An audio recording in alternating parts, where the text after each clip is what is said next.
The lexical decision task seems to suggest that, or results in performance from that task seems to suggest that two possible results can happen. When primed with different kinds of words, the priming can either facilitate word recognition so that it's faster, or it can inhibit word recognition so that it's slower. Some examples are given on page 236 in the text when we see that, for instance, when the word stiff is primed, the word still is not recognized as quickly because the words seem to compete with each other for cognitive speed in the brain, and for some reason that we'll describe in a little bit, the one being primed seems to inhibit the other because the words are so closely related. But we'll get into the reason for that in a little bit. First, we'll talk about the facilitation effects. So going to page 237, there's a figure, 7.2, that demonstrates if you were primed with the word lion, you would have several other words also somewhat activated in your mind. These are words that are semantically related to lion. The ones that are highlighted with a brighter color yellow and star shape are the ones that might be activated if you were to be cued with the word lion. So if you're primed with lion, your brain would automatically activate also related words like mane, roar, cat, tiger. And to some extent, even the secondary words that are connected to those primary words would be activated as well. So when you are primed with the word lion, the word tiger would be activated, but so too, to a smaller extent, with the word stripes. Now, at some point, there must be some kind of shut-off mechanism so that it fades, because stripes would probably not trigger the word paisleys in our mind. So when you hear the word lion, it's possible that you would be faster to recognize the word stripes in the lexical decision task, but probably not the word paisleys.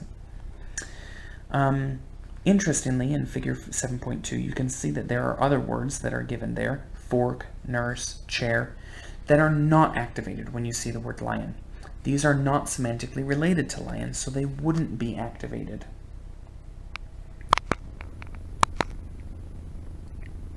Then we come to inhibitory effects. Inhibitory effects are those that are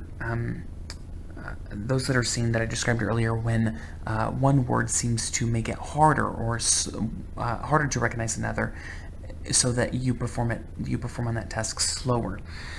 An example here is given on page 239. Figure 7.3 shows that if you have the sounds b, e, m, that you would activate the word beam, but you would also activate other words that are similar phonologically or similar in form. So you would activate also in your brain beat, and you wouldn't necessarily activate beat in response to beam, except that the first two letters the first two phonemes b, e would begin to activate beat in an anticipatory fashion. You would sort of hope to predict what word you might hear. So those first two letters would the b, e would be activated to predict the possibility of predictively anticipating the word beat. But this is the panel A in this figure is only showing a facilitatory model. An inhibitory model is demonstrated in panel B, where we see that beam and beat would inhibit each other, so that when you hear the phoneme you would inhibit the word beat, even though it would have been activated in an anticipatory fashion from the b, e. The m would inhibit beat, and the activation of beam would inhibit the activation of beat, so that the purpose of this is so that once you've activated one word, you would not be confused to accidentally substitute in the wrong word.